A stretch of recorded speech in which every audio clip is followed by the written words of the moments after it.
キリキリキリキリキリ。このポッドキャストには映画オーディションのネタバレが含まれます。キリキリキリキリキリ。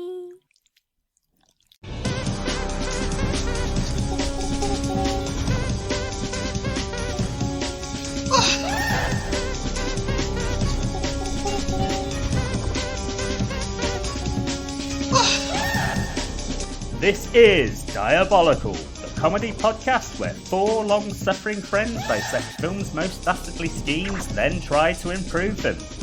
I'm your host Gaz, and this week's movie is 1999's Audition from Japan's most successful filmic provocateur, Takashi Miike.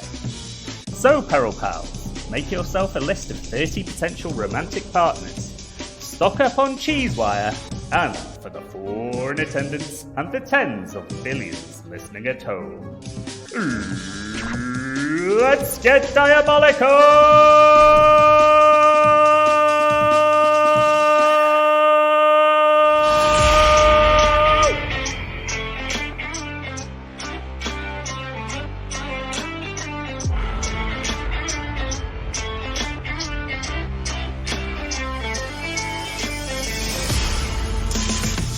Walking down the street, yeah.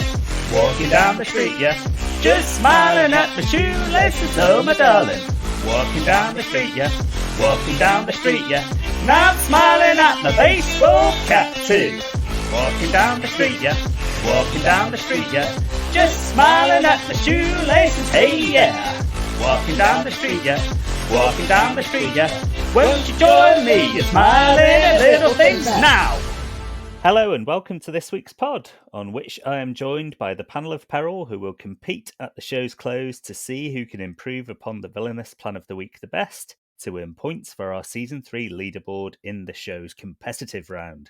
There's a high probability that we shall have some triumphant ups, and that's where the slide whistle would be, as well as some soul-crushing downs. Nice. But for now, if you would introduce yourselves and tell us what is the most extreme sight you have ever seen in real life or on film. Let's begin with Adam, please. Oh, fuck. I've not written anything. Let's begin with Ben, please. Hi, Ben here. The most extreme thing I've seen in real life was when I was younger, I would go diving off cliffs. And one of the lads was climbing up and he slipped backwards and his foot was caught in the rock. And as he fell, his shin bone snapped. Oh, that's a good one. Couldn't happen to a nicer guy. It was pretty brutal. And next, shall we have Craig? Sorry, hang on. Whoa. I apologise. You're looking not weird at all today, Countertacular. Next we'll have Countertacular. Countertacular here, aka as Craig. By the way, if you think it's weird that I keep saying aka as, you haven't seen Nathan Barley. I'm not an idiot. Well, I am a bit. I think the most extreme thing that I've ever seen in film, and if I thought about it longer, I might change my mind, but the first thing that popped into my head was a film which was clearly inspired by Audition, which is Hostel. The bit where he cuts off the girl's burnt eye stalk and all the pus comes out. Went right through me. And Adam. Well, I recall the most extreme thing I ever saw was I once saw a man eat his own head. And from then on in, I realised I had seen everything and I could live the rest of my life in peace. What is that? Team America World Police. It's a callback to episode 6. Yeah. Have you ever seen a man eat his own head? Right. No. Then you haven't seen everything, have you? And neither have we. I remember now. And my own most extreme thing that I've seen is actually a videotape that Turner had, which we watched at Craig's house with loads of real deaths on it, like a guy holding someone hostage and getting sniped in the head and like his hat shoots off into the air and stuff like that. Oh, Jesus. It's crazy. I'm glad I didn't watch that. It's fucking nuts. Yeah, that was good, that one. I can't remember. Once you've seen something like that, you can't unsee it. That's nuts. It's the hat flying up into the air. It's fucking crazy. You can write it. Yeah.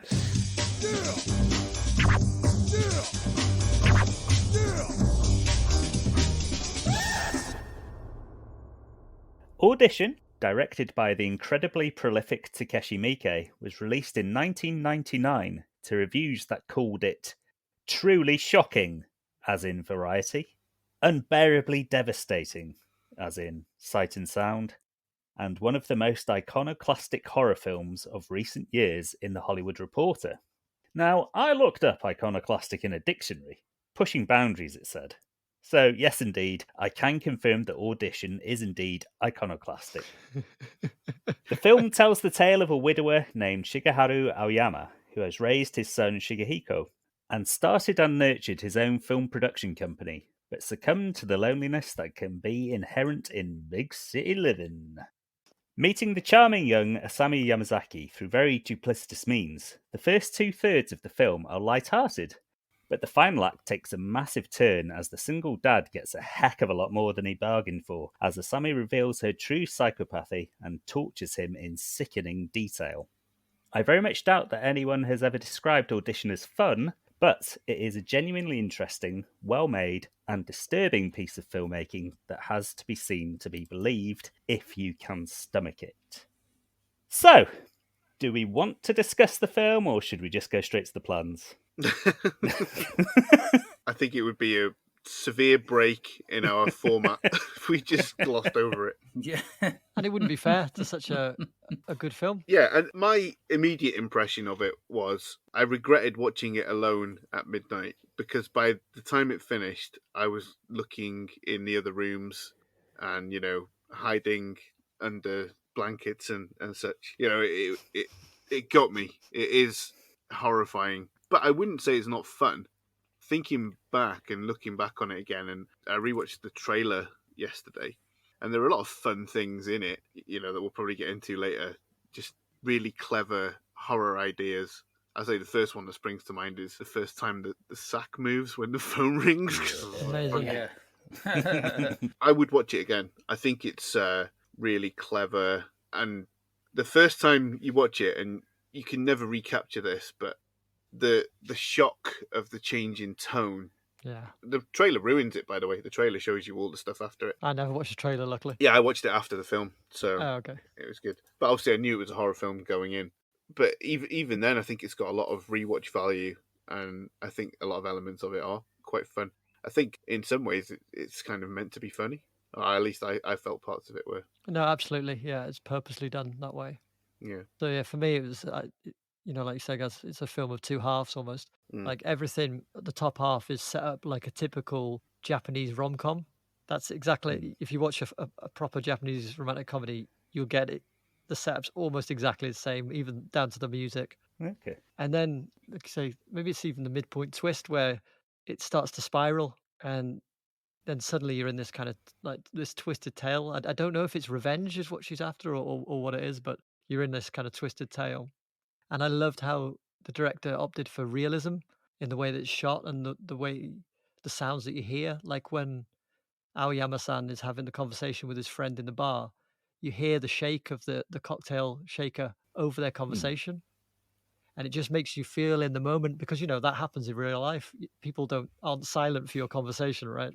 So you get Right. all these other sounds, and it made everything feel real. So when you get to that horror at the end, it was you bought everything. It was really well done, I thought.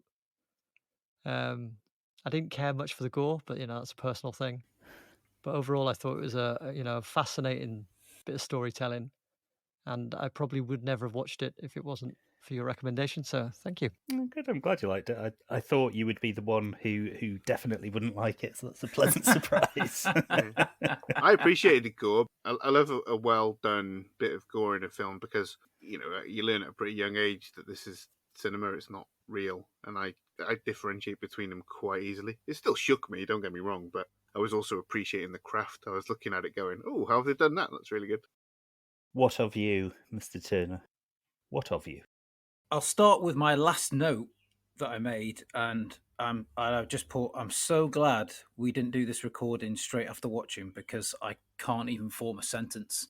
And that was my last note on it. So it was, for me, it did exactly what cinema should do. It should impress some sort of deep emotion. And it did. And not just at the end and with the final scenes, but throughout as well. I just felt like, is it Aoyama or Aoyama? Aoyama. He was a bit of a. I didn't like him. I didn't take to him as a nice character. I thought he's not a nice character, is he? at all. No, but he's quite plain, isn't he? Do you know what I mean? He's. I think his selection in Asami is. Oh, it creeped me out, and I was like, she's clearly like. I know she has this thing, and she's like seems like quite innocent, and that she's been maybe had some challenges in the past, and he thinks, oh, I can maybe help her to change and to become the person she wants to be and things. I can fix her. Yeah, and stuff like that. But at the same time, she comes across as extremely vulnerable, and that was a bit, when you start to feel like an anxiety and a sort of nauseousness inside you, and you think, well, yeah. And I knew straight away that it wasn't going to be a good thing. And then obviously with the final scenes and all that kind of stuff, it's it's very, very powerful. Yeah, he obviously didn't ask for that, but no, he's a quote unquote nice guy, isn't he? Comes across as very nice and well mannered and everything, but actually, he's not a nice guy, really, is he? No, I think if they remade that today, I think it would definitely lose a lot of its integrity, and I think the gore in it is kept to a respectful kind of level, really. If they remade that today with somebody else, they'd be chucking packs of blood everywhere and digits would be flying off and teeth and God knows what. It would ruin it. So I'm glad it was made when it was and it was done. So I think, obviously, it's a shock, but sort of with a modicum of sensitivity as well. That scene's shocking, I think, because it breaks the mundanity and serenity of the rest of the film. If there was more violence in it than that, it wouldn't have the same impact. Yeah, definitely. Yeah, exactly. That's all you would talk about. It's shot and staged very matter-of-factly as well, isn't it? Yeah. Yeah. Whereas the whole film is just this creeping sense of dread. Yeah. And then obviously you know what's going to happen. And then when it happens, it's not a shock, but it's still shocking. I didn't know exactly that was going to happen. No, I wasn't. Especially when she put the fucking acupuncture needles in his eyes, or just under his eyes. I was like, oh, fuck. It's, for me, the most shocking thing during that final sequence is when she takes his first foot off, and it's the shot through the plate glass window. They're just launching the foot, and it just smacks slightly against the window and drops. It's like, oh, bloody hell.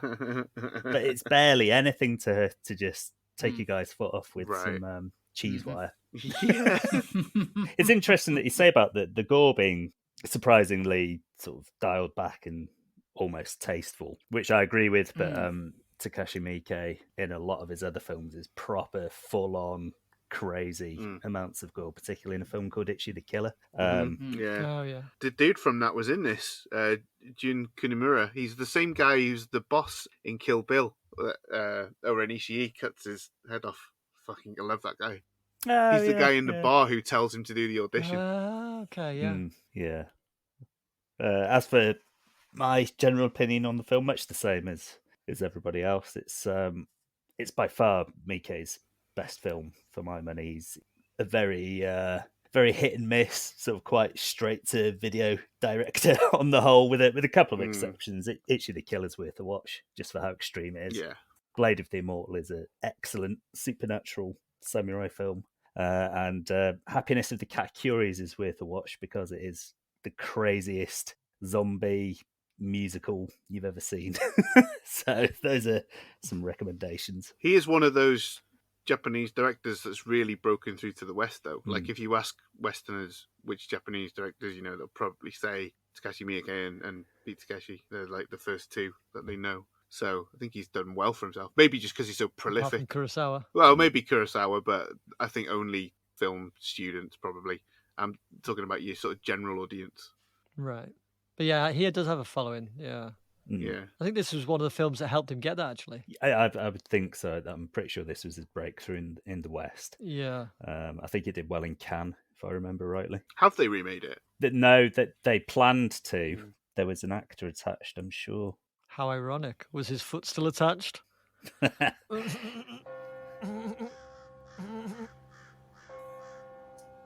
Oh, the tumbleweed.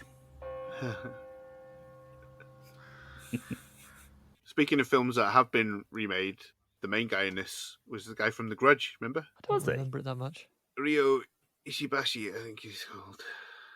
Yeah. Can't remember.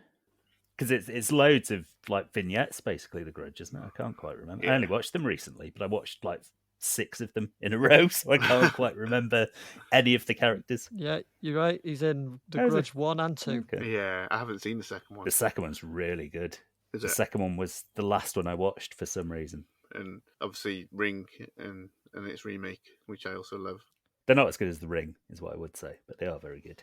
So similar thoughts to you guys. It's a really well made film, beautifully shot, great lighting throughout, interesting sort of expressionistic lighting for the flashbacks to Asami's strange ballet school abusive childhood. Yeah. That bit's quite over the top. It's interesting, isn't it? Mm. But yeah, it's a real assault at the end on both Shigeharu and the viewer. You just can't quite believe what's happening. Is Right. as she just tears strips off him, and yeah, the guy in the sack as well, as as Craig Cataticula previously mentioned. So he can't believe it so much so that he even has that fake awakening where he thinks it was all a dream, and then goes back into it. And you kind of you wish it was. You go, oh, Yeah, I right. really hope this is right. Yeah, exactly. Yeah, That's quite audacious, isn't it? Because it's yeah, it's literally it's a split second where he's been drugged with the whiskey, and then it just flashes Right. back to him falling over. You're like, Jesus Christ! It was all just in that split second. right. Yeah, kind of similar to what I said about Girl with the Dragon Tattoo. That moment is like a trick to say to the audience, we're pulling you out of this horrible situation now. It's all fine. But then it's like, actually, no, you can go back in there. I think that's a really good, don't want to call it a trick, but it is kind of a trick, right? But yeah, a bit of manipulation. Yeah. I think it works really well. Mm. Interesting what you said about the score being like rom-com, because I thought it was really quite a beautiful, haunting score. Very, very nice music in it. I love it. Yeah, I'm talking kind of early on, especially Yeah. the jaunty music in the audition sequence. Yeah. That was just pure rom-com. It was it was montage. They had the women coming in and out. It was exactly how you'd see it. Are we going into sequences and lines and stuff? Because there's a line in the audition sequence that I think is really funny personally, and I think you'll appreciate it as well. Go on. His main question that he has to ask her is, have you ever seen any Tarkovsky movies? Yes. That's what he wants to know. That's the big question. Are you a fan of Russian cinema? You noticed they went through the list of names. Mm. Did you notice they were putting tick marks next to them? Yeah. Did that confuse you at all? Yeah, I suppose now you said it, we use ticks as a yes, right? Yeah, but they use it as a cross here and Yeah. a circle as a what we'd use a tick for. All right. Yeah. I didn't even clock that. Okay. I just thought it was just ticking off who they'd seen. They were just going, yeah, seen her, seen her, No, seen her. that means they were crossing them off basically, saying nope, no Right. good, no good, no good, no good. Yeah. I remember when I first came in and I was teaching, I'd check kids' work and they thought they were getting it wrong. I was like, no, it's right. Someone would have warned you about that. Crying. What did I'm almost annoyed with myself that I'd said it was a horror film beforehand, so this might be difficult to answer, but in terms of the pacing, did you like how it kind of teased out that it was quite conventional before the turn? Do you think it was like beautifully. nicely timed with where it began to darken? Yeah, absolutely. It all felt, like you say, like a really light rom-com to begin with. And even though I kind of knew it was a horror, I didn't know what that would mean. I kind of always said that I don't care massively about spoilers, because to say a cheesy thing about the experience of watching a film is kind of all about the journey as well. So quite often I'll watch a film that's based on a book and I know more or less everything that's going to happen in it, but that doesn't diminish my enjoyment of the film, because it still has to take you on that journey and it has to do it in the way that the director wanted to do it. So I wasn't sitting there waiting for the of the shooter drop, thinking, when is this going to be a horror? I was just enjoying watching it unfold, and the way that it progressed through things like him going to that place where the other person had been murdered. Was it a bar, like a secret underground bar or something? Yeah, it was just a bar. Yeah, yeah. It looked weird, didn't it? Because it was like in a sort of building. you have these everywhere. You have basement bars, second floor, Right. third floor, fourth. Like you see them all over the place. Is that the place where you find out about the guy who they found several fingers and a tongue? The tongue on, yeah. Yes. Is that murder? Yeah. Yeah. The biggest one for me is just her sitting still as the phone rings, just with her head bowed. Slumped over. For 4 days. Yeah. Just it's such an otherworldly position that she's in as well. It's right. Monstrous, isn't it? Yeah, and you can see sort of her spine sticking out because she's craned so far over. Genuinely chilling. And then when she answers the phone and pretends that she hadn't been waiting next to it. Yeah. And then when you find out that the person in the sack is the person whose fingers and tongue were found at the scene earlier in the film, and she feeds him by puking into a dog bowl and giving it to him. So awful. It's just like, oh my lord. That is something else. Yeah. He loves it though, doesn't he? Bloody loves it. Yeah. Chows it down. Lapping it up with his stump of a tongue. Here's a question though: did Aoyama-san really see that, or I wasn't clear on whether that was a flashback or whether it was Yeah, it's kind of weird, isn't it? hallucination or what's going on? Yeah. No, that's true. I hadn't even considered that. Kind of doesn't matter, does it? No. Interesting either way. Yeah. That sack thing's amazing though. It's like something out of Resident Evil or Silent Hill or something. It's brilliant. Yeah, I was like, because that's the bit where, because I knew it was going to be a horror film, and I thought, what's going to be in that sack? Right. A fucking rancor or a dinosaur or fucking some kind of black oil beast. Yeah, and I was thinking, is she gonna unleash what's in there? Some sort of Japanese demon or something of the underworld or something. And then it turns out it's that, and it's like, fucking keeps you guessing, doesn't it? It's really good. Yeah. Really good. It's good. It's a Chekov sack, isn't it? You're just like, when's that fucking sack going to come into play?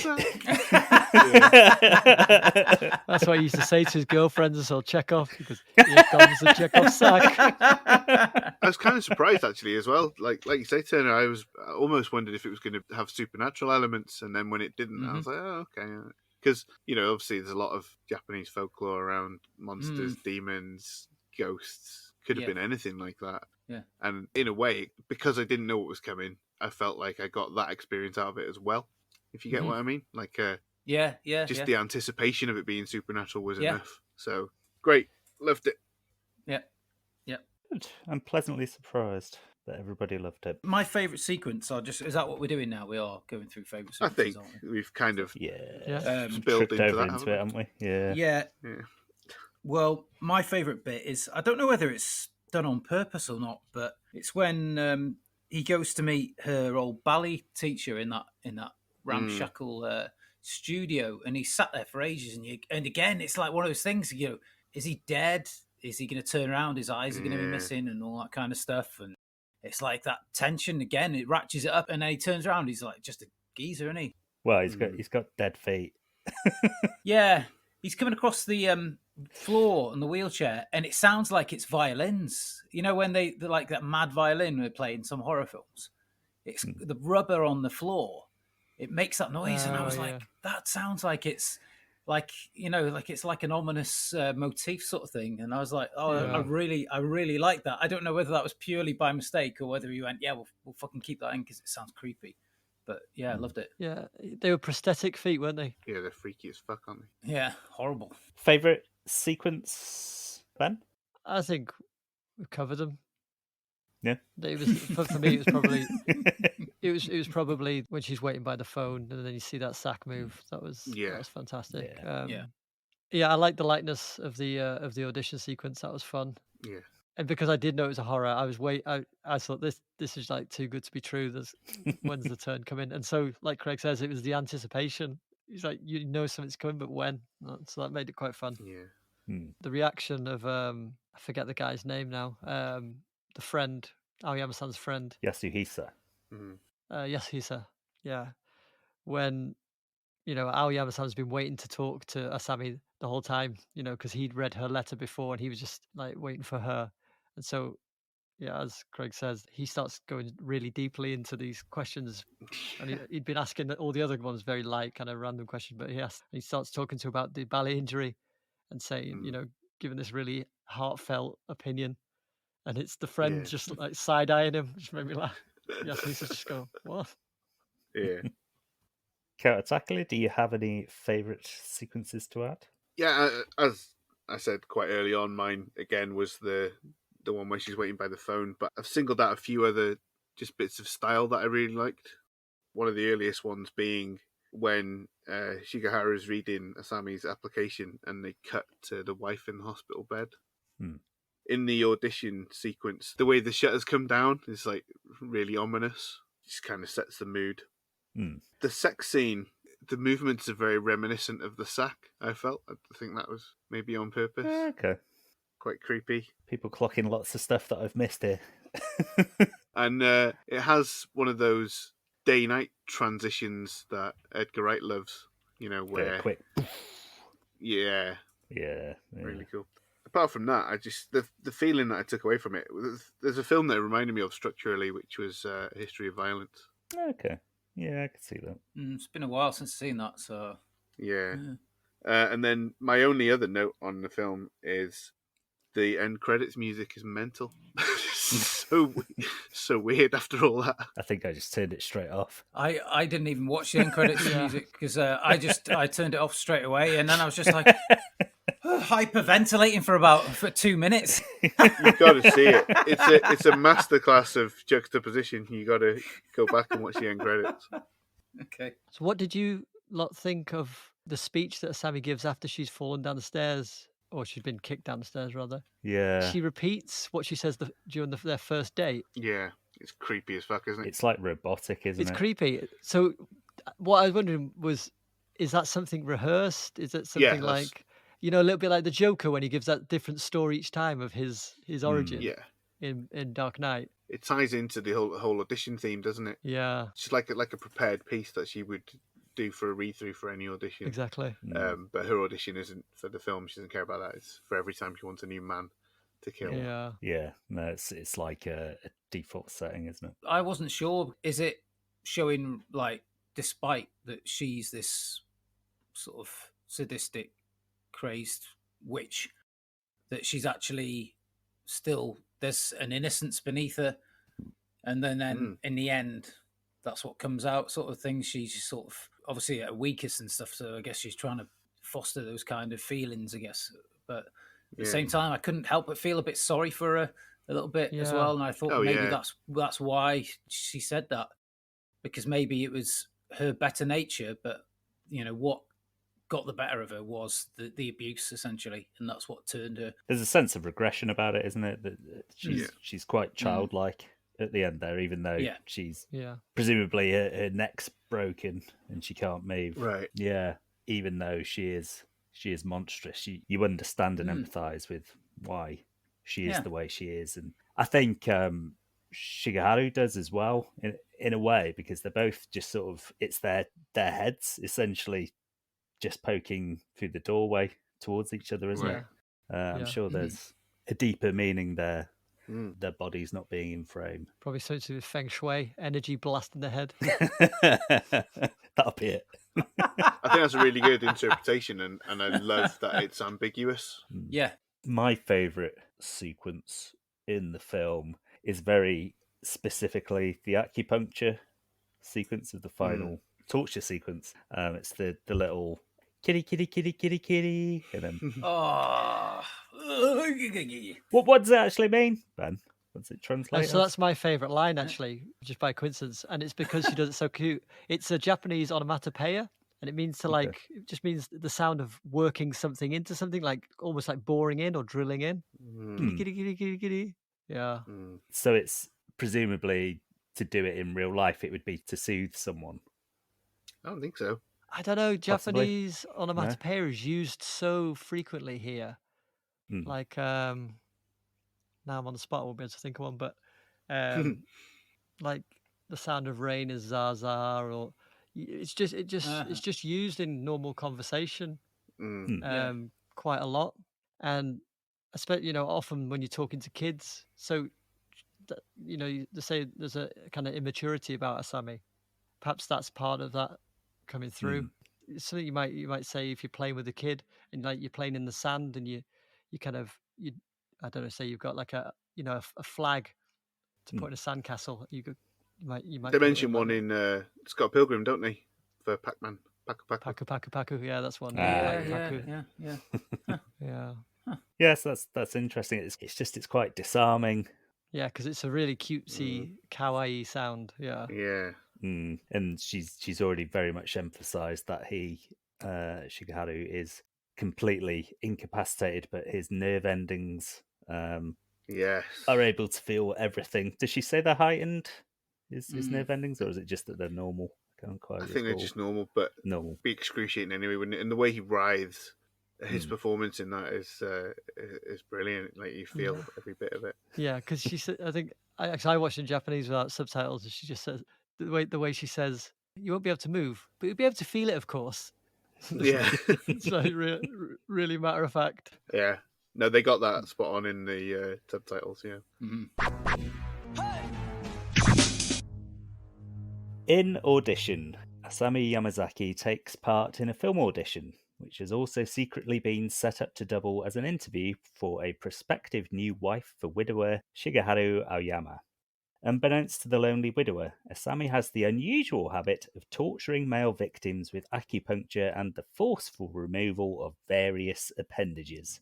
She also enjoys keeping her victims alive by tying them in a big sack and feeding them on some sort of gross-looking vomit soup before presumably killing them. Asami's unending vengeance for an abusive childhood is shocking and brutal. Shigeharu probably should have listened to his friend Yasuhisa, who warned him that he was unable to conduct a thorough background check on Asami. Everywhere he looked was a dead end, and now Shigeharu and his son Shigehiko might end up dead. So what did we all think of the scheme? It's very diabolical, I think. It's batshit. Obviously, he It's guano. he kind of invites her in, but she's almost like the film itself, right? She lulls him into this false sense of security.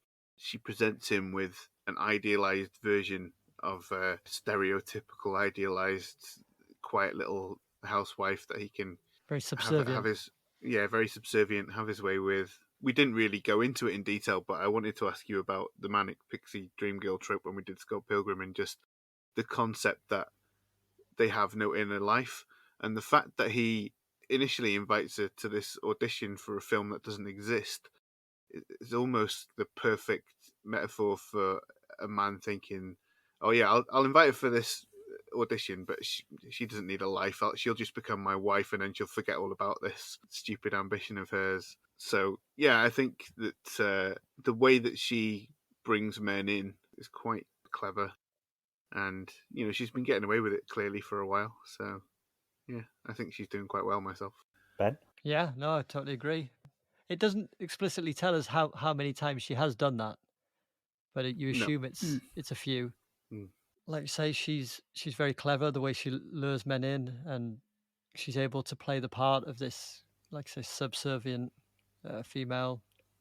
And for her very sneaky acting talents, I will give her 10 Florets of Broccoli. Ooh. Perfect 10. Not as good as perfect 11, but quite perfect nonetheless. Yeah. Are we singing Beautiful South now? That's what we should sing at the end. She's a perfect 10. And what did you think of Asami's scheme, Adam? Well, the only thing that lets her down is she either doesn't know about or just thinks that he's not going to show up, the kid. It's like leaving the back door open, isn't it? Essentially. So, yeah. So I think it's probably, like you say, if she's done it a couple of times before, maybe she's a bit overconfident and enjoying it too much to think about the consequences of getting caught. She was close to getting the better of him as well, wasn't she? She hid so well when he came in. She's just not very good with that nebulizer, trying to knock him out. No. I don't think she was expecting him to be quite as... he was like very lithe and sweeping under things and Yeah, I forget. Did Aoyama-san tell her about his son? I don't know whether he does on screen, but he must have, surely. Yeah, It'd be pretty mad if he didn't. because he doesn't talk about the ex-wife, right, or his wife. Or No, does he? but she sees a picture of her, doesn't when she? when she goes in the house, yeah. Yeah. Yeah, I'd echo much the same as you three guys. She's clearly been getting away with it for some time, and like we said earlier, her final monologue going back to her audition playing her role would indicate that it's something that she's done quite a few times to have it committed perfectly to memory. And it is just sort of her bad luck that Shigehiko arrives home and foils her plan. And even then, it's kind of accidental that he gets her, really, isn't it? At the top of the stairs, Yeah. just sort of wildly lunges out and manages to push her down the stairs to finish her off. So yeah, on the whole, I'd say a very good plan, spoiled by chance. Blind, simple doodah chance.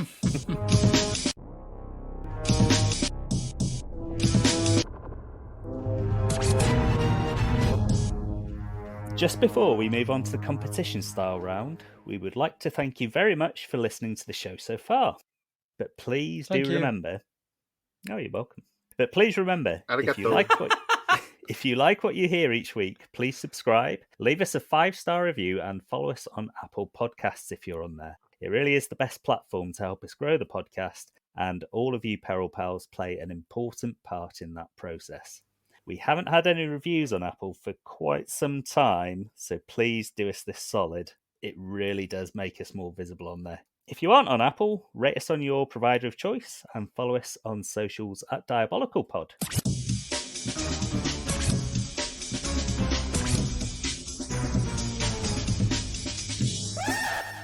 This is the part of the show where the panel of Peril compete for precious Peril points on the Perilous leaderboard.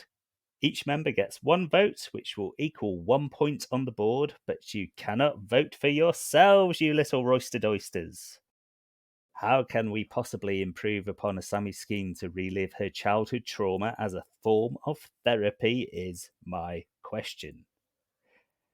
Let's do this!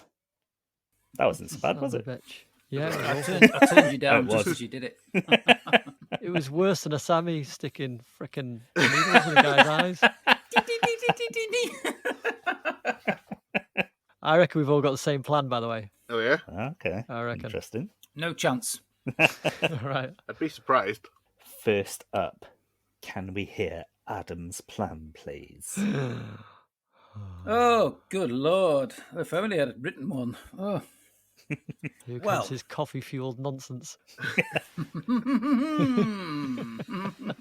As we all know, coffee and dogs are a man's best friend, and hence why I have written this plot.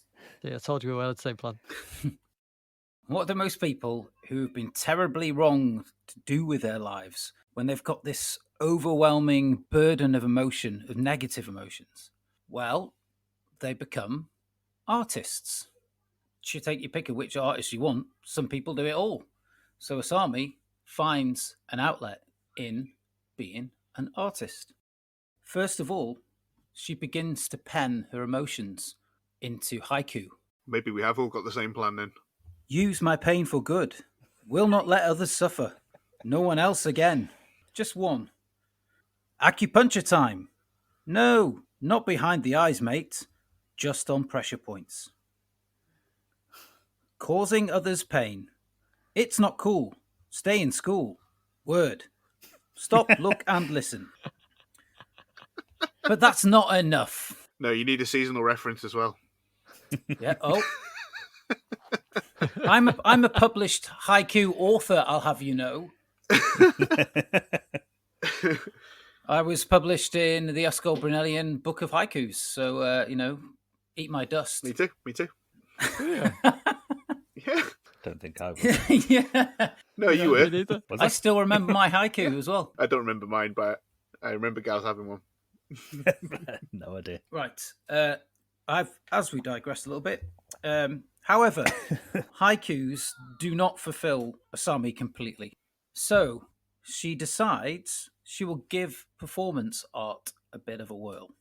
Asami performs a piece for a number of hours on stage inside a large cylinder with holes placed through it, rather like a giant human kerplunk, where, instead of removing large cocktail sticks, she welcomes audience members to put long, pointy bamboo sticks through her costume where the holes have been strategically placed so that it avoids piercing her. As the sticks are put through to the other side, Asami lets out a cheer. Thank you for not hurting me, and as a reward, I grant you this egg of wisdom. I thought there was no way we were going to have the same plan. I don't know. Have you seen mine Egg of wisdom. somehow? A plastic egg then drops to the floor underneath Asami, which the audience member collects, and inside the egg is a small piece of good advice and quips of wisdom, such as the following. Don't use tomatoes in a fruit salad. The older you get, the better you get, unless you're a banana. Never put off tomorrow what you can do the day after tomorrow just as well. The only thing that ever sat on its way to success was a hen. And you're not crazy, you've just been in a very bad mood for a long time. However, this still doesn't completely sate Asami. Lastly, as she continues her voyage through all things art, she discovers the 1970 album Plastic Ono Band, but not by John Lennon. This version is the version by his wife and preeminent Japanese artist Yoko Ono. At the time, John and Yoko were going through primal scream therapy created by Arthur Janov, who argued that neurosis is developed by the repression of childhood trauma, and the therapy is used to re-experience childhood pain. Asami hears Yoko's Plastic Ono Band and is enraptured. Sure, there are detractors from Janov's life work, but could this be the form of psychotherapy that's beneficial to her in a word? Yes. But why use a word when a song is proof complete?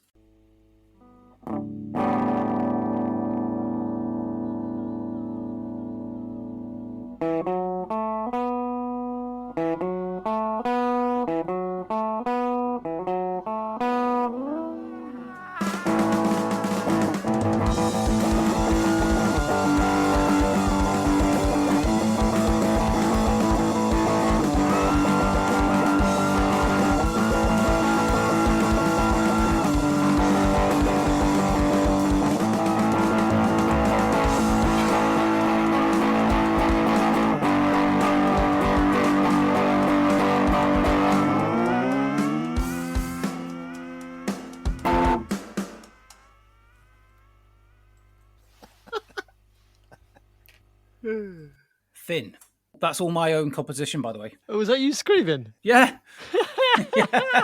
Would you say that your scheme is more sort of trial and error than anything else? She's just trying lots of different things before she finds Yeah. her screaming therapy musical number. Yeah, I think it's all cumulative, though. I don't think she would have found the screaming therapy without first doing like the performance art and the basic. I think anybody can go through therapy is Kerplunk. putting your thoughts down on paper or on a note or something like that, isn't it? Usually writing something down is the first stages of trying to make sense of something. I've got a question that's really more Yeah. of a comment, Okay. which is your wisdom egg fortune cookie style messages reminded Yeah. me of Sunscreen by Baz Luhrmann, and I'd like to hear a lot more of them. Yeah. I've got a few extra. Do you want to hear the others I've got? Hold on a sec. Yeah. Okay. Behind every great man is a woman rolling her eyes. People who think they know everything are a great annoyance to those of us who do. There is no such thing as fun for the whole family. I like work. It fascinates me. I can sit and look at it for hours. I thought that was particularly pertinent for me and Gaz, being older university students. It's also starting to remind me a little bit of the comic strip Garfield by Jim Davis. Oh yeah, I suppose. Yeah, Similar sort of humour. yeah. I was going to do more haikus, but I only did the 3. But haikus are fun, aren't they? So Fun for the whole family. Doesn't exist, Gaz. Gaz, as our resident psychologist, where Yeah. do you stand on the effect of scream therapy? I think it's new age nonsense. That's a very Basically. damning report, Turner. A very damning report. But I haven't looked at it in any great detail. But just when you say something like that, it's like it might make you feel better in the moment, but long-term effects. yeah, it was very of its time. If you had to weigh up a sense of the therapeutic merits of primal scream therapy versus the therapeutic merits of cutting off a guy's feet, which one do you reckon is more therapeutic? That stay with you, won't it? Cutting a guy's foot off. You're not going to forget that in a hurry. You remember that? Yeah. Smiling about that on your deathbed on the floor. Do you know who else was a proponent of primal scream therapy at the time? Wilhelm. Who's in the band Primal Scream? One of Timothy them. Leary. No. James Earl Jones. Okay. Because he like going, no! Yeah, exactly. You really have to dig deep to get that performance. Okay. So next, shall we have Ben, please? All poor little Asami wants is for someone to love her completely, forsaking all else. Is that too much to ask? Well, yes, it is a bit needy. Even so, she feels betrayed and must alleviate her pain by sticking needles in people and chopping them into very literal bits. But surely there's another way. Well, I'm here to tell you that there is.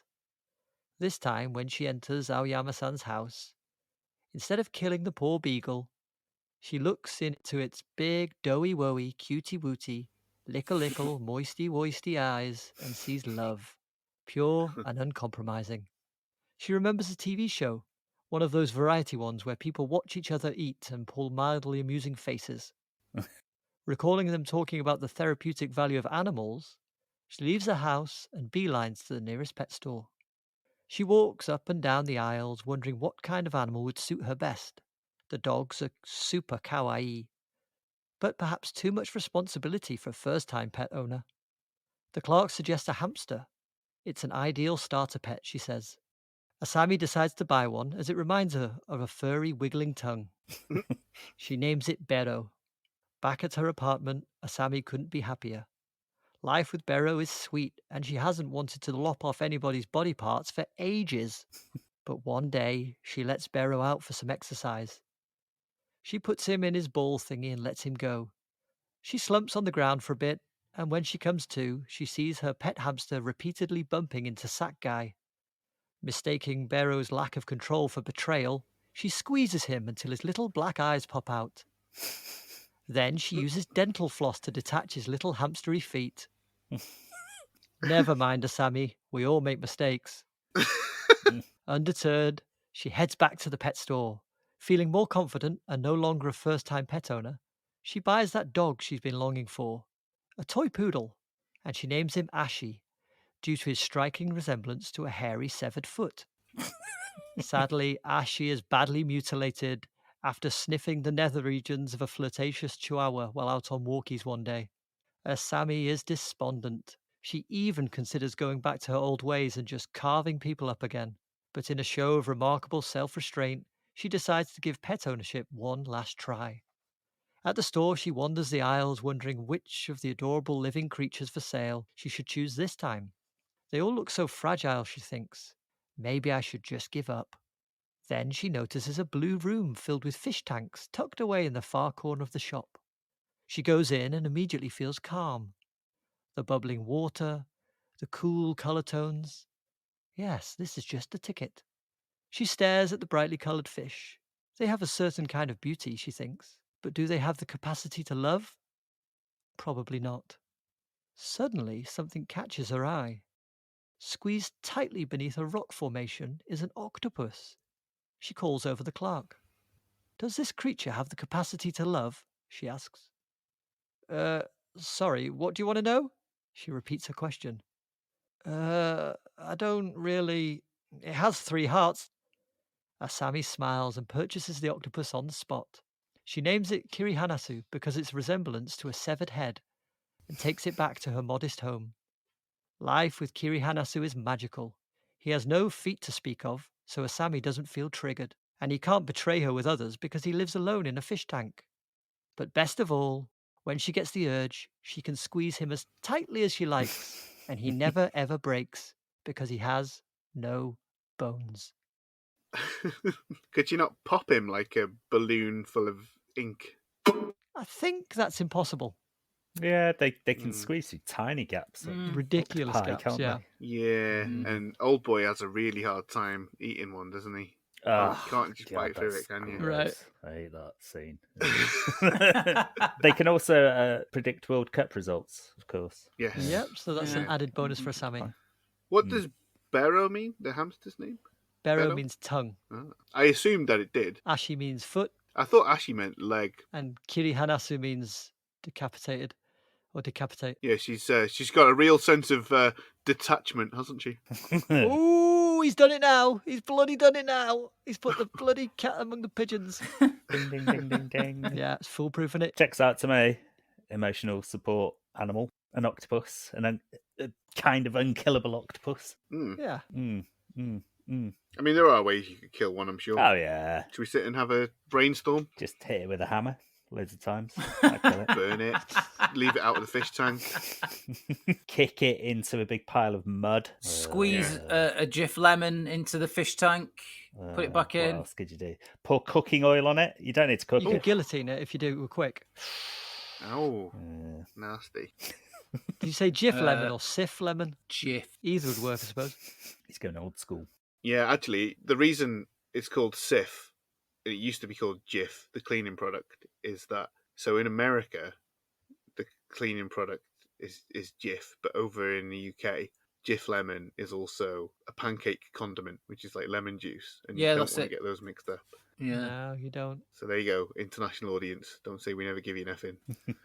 But if you're not a moron, you'd ask, wouldn't you? Why are you putting bleach on my pancakes? Why do you want to clean the toilet with lemon juice? And I go, not that fucking Jif, you moron. If Dr. Terrible's House of Horrible taught us anything, it's that you can clean your blood with lemon juice as well. You just pipe it through a thing of lemon juice to clear you of all diseases. Hey Don, what flavour washing up liquid have you bought? Original! Everyone knows you need lemon to shift dirt. Any further questions for Ben's plan? No, I'm good. In that case, we shall move on to Countertacula's plan. To cope with the untreated effects of post-traumatic stress brought on by childhood abuse, Asami Yamazaki must have an outlet for her violent desires. In 1999, she saw an ad for an audition. However, by this time, she had little interest in fame. That night, she killed several rats and drowned a wealthy young woman with large breasts. She recalled the woman's breasts later as she touched her own. The following day, she electrocuted a plumber who was trying to kill a mouse and threw a fox off a high-rise building. Later, she imagined the tickle of the plumber's facial hair as she pleasured herself. Some years later, she took a baseball bat to a living sack and proceeded to beat it harder each time. Later, she used a Hitachi magic wand to beat herself harder and harder. Sometime in 2002, she picked up a prostitute in her car and drove her out to a secluded spot. Once the car was done a-rockin' and the woman stepped out, Asami ran her down and stole her money. That night she imagined what it would feel like to pay a woman for sex. But she wasn't really in the mood to fantasize. The memory was somewhat disappointing. She and the woman had just sat there as the car rocked, staring ahead through the windscreen. Yes, Grand Theft Auto 3 was, nonetheless, lots of fun. Asami felt good. Video games and masturbation had been a great outlet for her. She'd felt no stress playing Smash Brothers or Tomb Raider, and only mild stress in 2011 playing Dark Souls.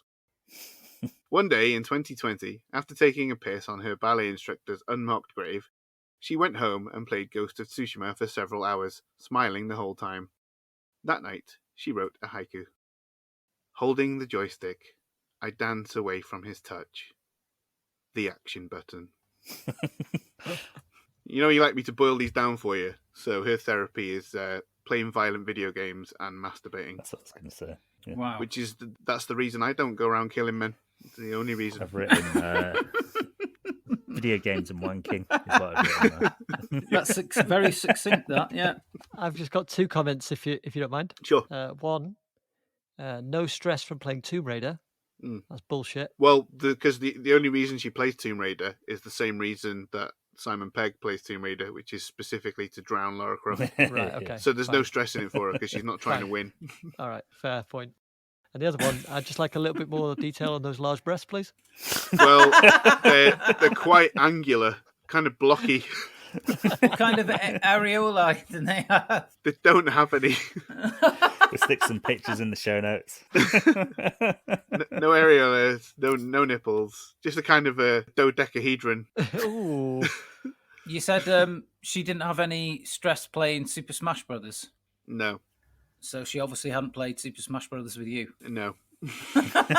She hadn't met a master. But yeah, if I go back through my plan, I did describe Smash Brothers quite well. She electrocuted a plumber who was trying to kill a mouse. So she was playing as Pikachu and killing Mario there, and she threw a fox off a high-rise building, which you can do in Smash Bros. Knock yourself out. How do you feel when you play Smash Brothers, Craig?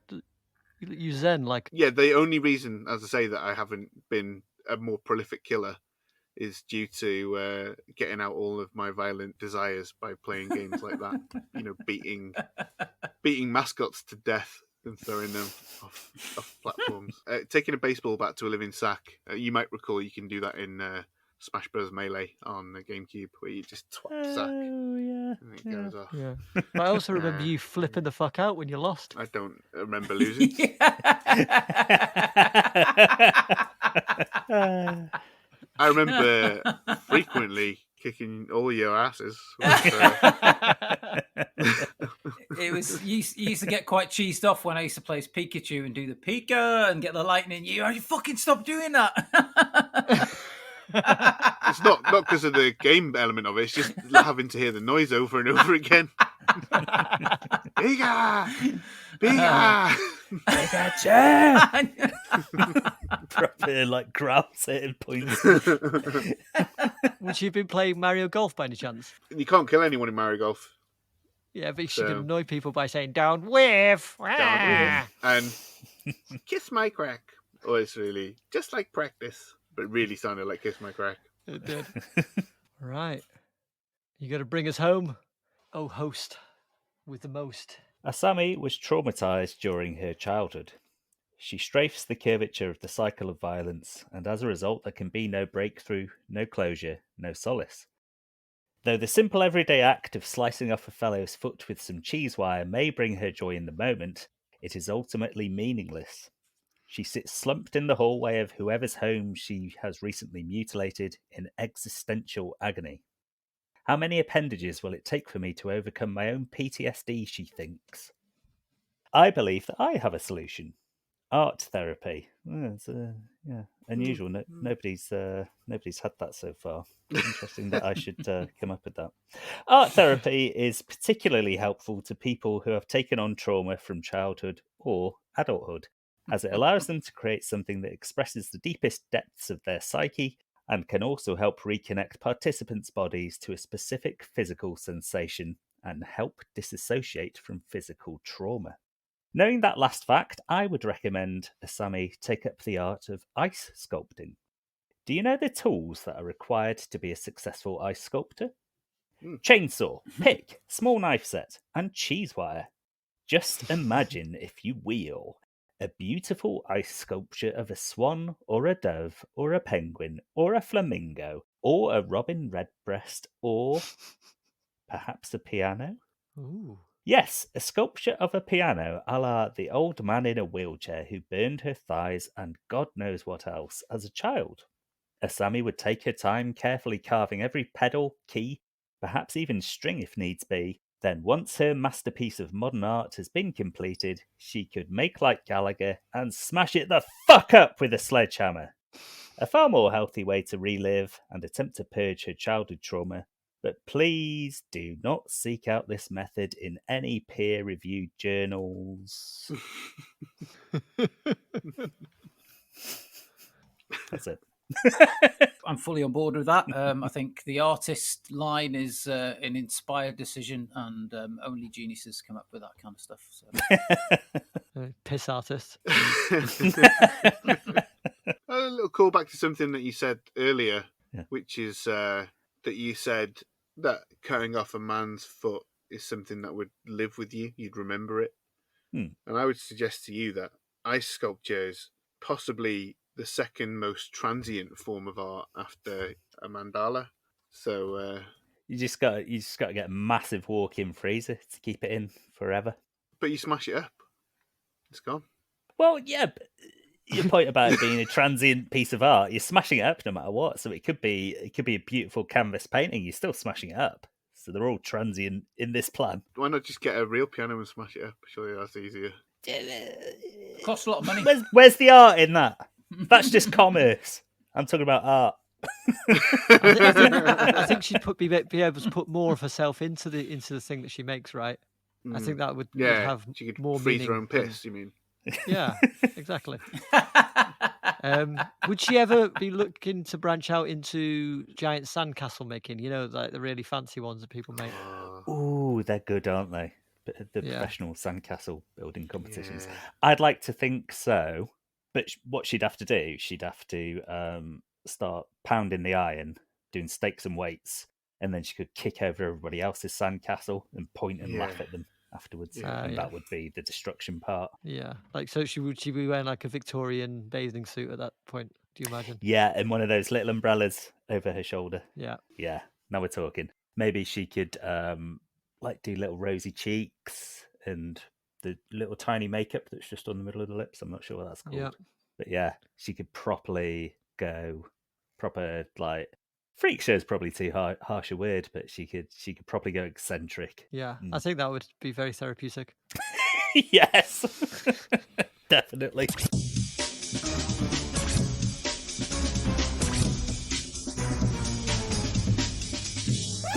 Well, some friggin' diabolical plans there. We had Adam's plan for Asami to undergo cumulative therapy, taking in artistry, composing haikus, performance art, being a human kerplunk, and culminating in the screaming song. We had Ben's plan, which was to get a pet for Asami, a suitable emotional support pet, taking in a hamster, then a poodle, and then an octopus. And we had Craig's plan, which was video games and wanking. Then we had my plan, which was to become an ice sculptor who then smashes the work up. So, with that, if we could all cast our votes, but not for yourselves, you bunch of Daffy Ducks. First, can we see who Adam voted for? Well, it's no surprise. I voted for Gaz, and I've drawn a little chainsaw there, some snowballs, and a couple of ice cubes that are melting. That's my first vote in about 2 months. Very good. And there's a stalactite has formed on top of the G as well. So, yeah. Very nice. There you go. I'm going to assume that was the correct one, and it's not a stalagmite, because I actually don't know. The way I always think is stalactites. Tights come down, don't they? You pull tights down. Sticks tight to the roof, doesn't it? And it might grow to the roof. Sticks tight to the roof. Next, if we have Ben's vote. Yeah. Well, Gaz, that may have been your first vote in months. Here comes your second. Lovely. It was close to Turner's, and it could have been either, but I liked the idea that she puts more of herself into the process and then smashes the fuck out of it. You hate me more, essentially. Yeah, because you've got no hair. You remind me of me. Young me, not that much younger. And if we see whether Catatacular voted for Ben, I'm pretty sure I just saw Ben written down. You did. It was quite difficult. But yeah, in the end, true love wins out. I think that it was the most foolproof one because the octopus probably the perfect pet for her. Thank you very much. And for that reason, I also voted for Ben's octopus-based plan. A split for the flaggers this week. Yes. Yeah. Oh, yeah. Going to tighten up that leaderboard. Happy to concede this episode. Feel like I'm donating to charity by not winning, get any points this week. Yeah. If I had to do any of those plans, then I'd go for Craig's. Yeah, if you had to carry any of them out yourself, it would definitely be video games and masturbation. Minus the video games. Yeah, I've got time for that. Blackjack and hookers.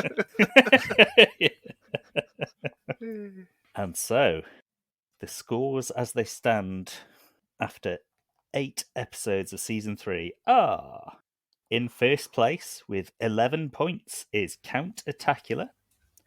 In second place with 9 points is Adam. In third place with 8 points is Ben. And still in last place, but now with 4 points, is me. Well done. And that about does it for another wonderful week. But fear not, we shall return for another set of scorching schemes next week. Adam will have the pleasure of hosting the podcast with his choice of films. So, what we doing, Adam? Well, next week we shall be watching 1999's The Mummy. Oh, he's going to suck a blood. 2 films from 1999 in a row. We are loving 999. Oh, what do you know? Remember to tell your friends in person and on social media about Diabolical. Word of mouth is the best tool that we have, so please tell your chums. And I also have a recommendation for our listeners right now of Quits the Script, the quintessential Scottish movie review podcast. Woo! Chris and Craig feature a ton of great films on their feed, and they're even swearier than us, if you can believe such a thing. Scottish, aren't they? Oh, no, Scottish. Quintessentially Scottish. So well worth trying Quits the Script if you enjoy what we do here. Join us next week as we discuss 1999's The Mummy. If you would be so good, can you? Until then, remember, everything will be alright in the end, and if it isn't alright, then it isn't the end. So long, bitches! Cut that bit out. No, I like that. It wasn't all right at the end of Audition, was it, Gaz? Hey? That was the end. No, they're not going to recover from that, are they? Father and No. son. Father nor son. Probably not going to get his feet reattached. I don't know. It's quite a clean cut. Unless he does like the wheelchair guy, and they're just like black, gross, unmoving feet. Yeah. Maybe they'll go on to both be prolific serial killers. Or maybe they will sculpt ice, smash it, masturbate, play video games, get an octopus, and record a screaming song, and they'll be fine. Why do you chop me up, buttercup baby, just to let me down?